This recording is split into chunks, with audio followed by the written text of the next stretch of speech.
सुप्रभात बच्चों, आज हम आपकी पाठ्य पुस्तक हिंदी के पाठ 27 का अध्ययन करेंगे, जिसका शीर्षक है कहानी लेखन। तो चलिए पाठ को पढ़ते हैं और सीखते हैं कहानी लेखन का कार्य। पाठ 27 कहानी लेखन। हिंदी भाषा में कहानी लिखने की अपनी कला है। इसमें घटना का वर्णन मनोरंजक तरीके से होता है। तो बच्चों, हम सभी को कहानी सुनना पसंद होता है। हम अपने बचपन में कभी ना कभी कोई ना कोई कहानियां सुनते रहते हैं, पढ़ते रहते हैं। अपनी दादी से, अपनी नानी से हमने बहुत सारी कहानियां सुनी हैं। तो बच्चों, इसके साथ ही साथ कहानी पढ़ने के साथ साथ कहानी लेखन भी एक कला है और हिंदी भाषा की ये बहुत महत्वपूर्ण विधा है।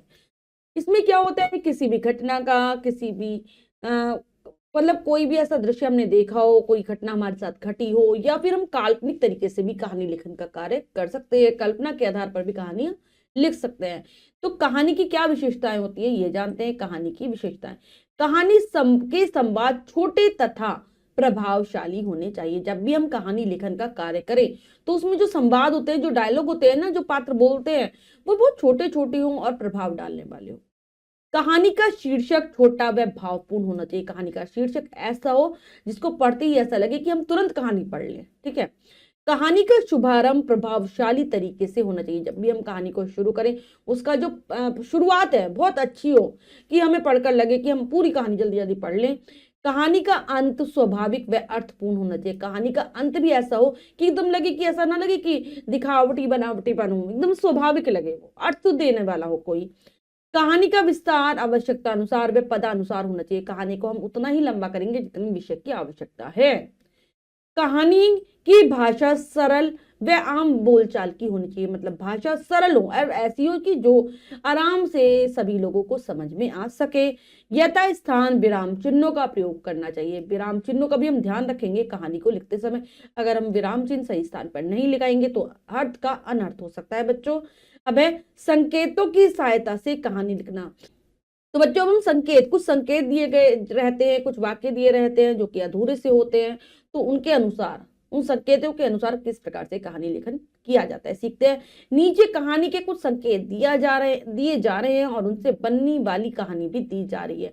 उन्हें ध्यान से पढ़िए। तो यहाँ पर संकेत है और फिर कहानी बना कर दी है। तो हम सीखेंगे कि किस प्रकार से लिखते हैं। जिसका काम उसी को साजी और करे तो डंका बाजी, कहानी का शीर्षक है। तो क्या है संकेत, वो पढ़ लेते हैं। एक धोबी, उसका गधा और कुत्ता। धोबी के घर चोर घुसना, कुत्ते का चुप रहना, गधे का रेकना, धोबी का जागना और गधी को पीटना। जिसका काम उसी को साजे।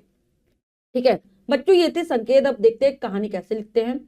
किसी गांव में एक धोबी रहता था। उसने एक गधा और एक कुत्ता पाल रखा था। ठीक है, यहाँ पर एक धोबी, उसका गधा और कुत्ता। गधे पर वह कपड़े लाद कर घाट पर ले जाता था, कुत्ता घर की रखवाली करता था। ठीक है, तो गधे का काम था कपड़े, वो जब भी धोने के लिए जाता तो कुत्ते कट गधे पर लाद के ले जाता और कुत्ता घर की रखवाली करता था। एक रात धोबी के घर में एक चोर आया। कुत्ते ने उसे देख लिया, फिर भी वह चुप पड़ा रही। यहां तक संकेत पूरा हो गया। ठीक है। गधा कुत्ते पर बहुत बिगड़ा और बोला, तुम चोर को देखकर भौंक क्यों नहीं रहे हो? तुम कैसे स्वामी भक्त हो? कुत्ता बोला, स्वामी मेरा क्या ध्यान रखता है, बची कुची जूठन के टुकड़े दे देता है, इसलिए कुत्ता भौंक नहीं रहा था। गधे ने कहा, मैं तो यह नहीं देख सकता कि चोर मेरे देखते हुए मेरे स्वामी का माल लूट ले जाए। यह कहकर गधा ढेचू ढेचू करता हुआ जोरों से रेंकने लगा, जोर जोर से चिल्लाने लगता है। ठीक है, अब क्या हो गई, यहाँ तक हो गई हमारी गधे का रेंकना। ठीक है, अब धोबी का जागना और गधे को पीटना। ठीक है, ये गधे का रेंकना सुनकर चोर तो भाग गया, किंतु धोबी की आंख खुल गई। आराम में विघ्न पड़ने से वह गधे पर बहुत नाराज हुआ। वह डंडा लेकर गधे को पीटने लगा। इसलिए कहा गया है, जिसका काम उसी को साजे और करे तो डंका बाजे। तो ये हमने पूरा कर लिया यहाँ तक, जिसका काम उसी को साजे। तो इस प्रकार से संकेतों के माध्यम से हमें कहानी लेखन करना होता है। नेक्स्ट है एकता में बल। ठीक है, यहाँ पर भी संकेत दिए गए, कैसे लिखेंगे। पहले संकेत पढ़ते हैं।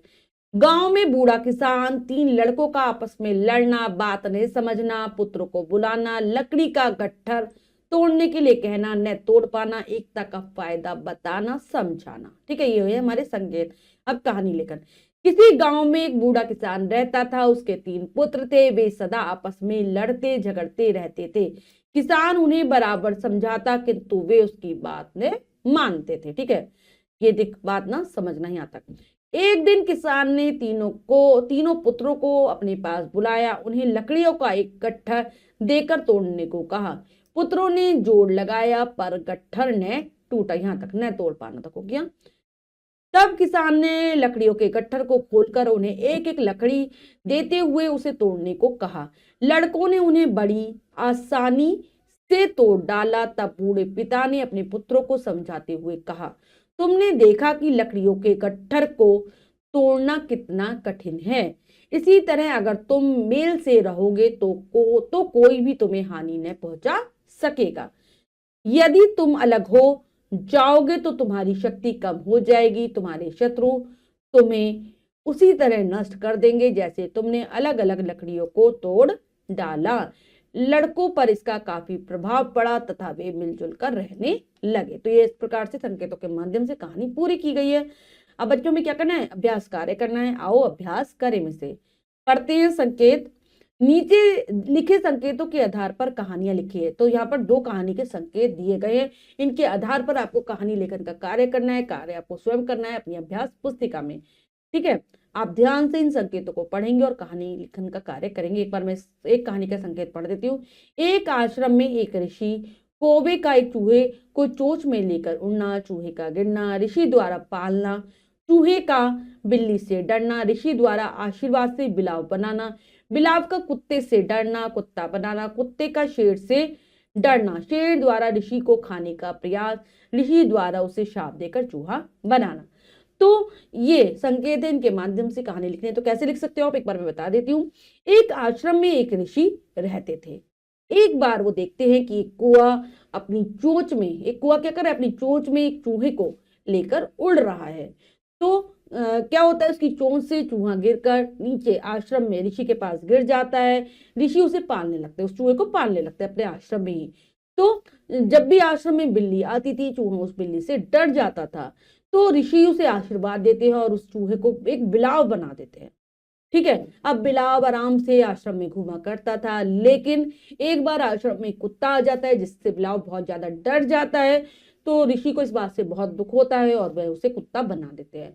अब कुत्ता आराम से आश्रम में घूमता, रखवाली करता आश्रम की। एक बार आश्रम में वहां से क्या होता है बच्चों, आश्रम में एक बार शेर आ जाता है। किसी तरीके से वहां पर शेर आ जाता है, क्योंकि जंगल में ही आश्रम स्थित था। तो वो कुत्ता शेर से बहुत ज्यादा डरता है, शेर उसे मारने का प्रयास करता है। तो जो ऋषि होते हैं आशीर्वाद से उस कुत्ते को शेर बना देते हैं। अब जब वो शेर बन जाता है तो उसमें घमंड आ जाता है, वो ऋषि को ही खाने का प्रयास करने लगता है। इस बात से ऋषि बहुत ज्यादा क्रोधित हो जाते हैं और उसे शाप देकर फिर से चूहा बना देते हैं। तो ये है हमारी कहानी, इस प्रकार से हम लिख सकते हैं। ऐसे ही अगली वाली कहानी भी आप पढ़ेंगे और लेखन का अभ्यास करेंगे।